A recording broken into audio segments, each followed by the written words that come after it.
আলহামদুলিল্লাহ সুম্মা আলহামদুলিল্লাহ।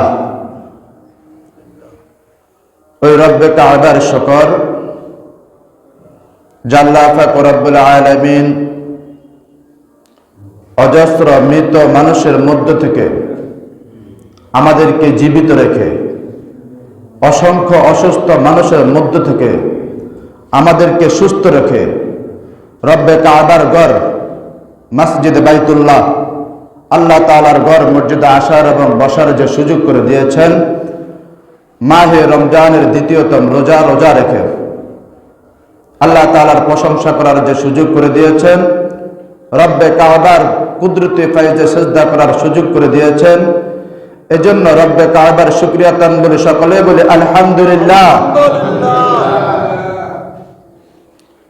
মুসলমান তেজশ্রী হবে, মুসলমান ঘুমন্ত হবে না। মুসলমান কি হবে? তেজশ্রী হবে, উদ্যম ঘোড়ার মতন। কিসের মতন? উদ্যম ঘোড়ার মতন, যে ঘোড়ার কোনো দুর্বলতা থাকে না। আমরা সেই মুসলমান। আল্লাহ পাক রব্বুল আলামিন আমাদেরকে মাহে রমজানের রোজা দিয়েছেন, এতে আমরা খুশি না বেজার? রোজা রেখে না রোজা না রেখে? মাশাআল্লাহ। রোজা রেখে না রোজা না রেখে? রোজা রেখে। মাশাআল্লাহ। আমরা দুর্বল না। মুসলমান কখনো দুর্বল হতে পারে না।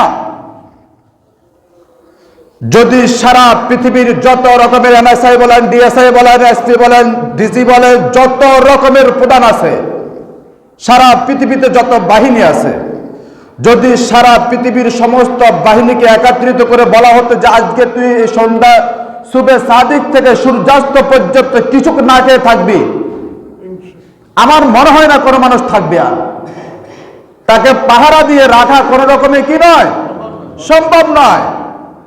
আমরা যারা রেখেছি শুধুমাত্র ভয়কার লাআল্লাকুম তাত্তাকুন, আমরা মুত্তাকি হওয়ার জন্য, শুধু তাকওয়াবান হওয়ার জন্য রোজা রাখতেছি। খুশি না বেজার? মাশাআল্লাহ। কথা বলতে হবে এরকম তেজস্বী ভাবে।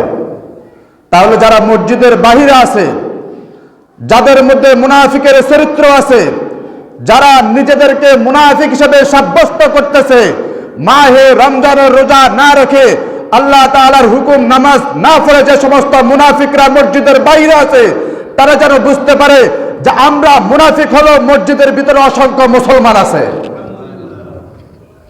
আমরা সবাই কি মুসলমান? আমরা সবাই কি মুসলমান? মাশাআল্লাহ। এই কথা বলতে হবে। সম্মানিত মুসলিয়ানে কেরাম, আজকে মাহে রমজানের দ্বিতীয়তম রোজা। আমি ছোট্ট একটা কথার মাধ্যমে আজকের আলোচনা শুরু করবো ইনশাআল্লাহ। আমার সহধর্মিনী আমাকে একটা কথা জিজ্ঞেস করলো, আমি সেই উত্তরটা কালকে আমার দোকানের মধ্যে বসে দিয়েছি, আজকে আপনাদেরকেও বলতেছি যে আমরা তো মাহে রমজান চলে আসলো, এটা আপনার অনুভূতিটা কি? আপনি খুশি না বেজার? আচ্ছা আপনারা বলেন তো, আপনারা খুশি না বেজার? কথা সবাই বলে নাই। আপনারা যে মাহে রমজান পাইছেন, এতে খুশি না বেজার? মাশাআল্লাহ। তো আমাকে এই কথাটা বলার পর আমি বলছি শুধু আমি আর আপনি খুশি না,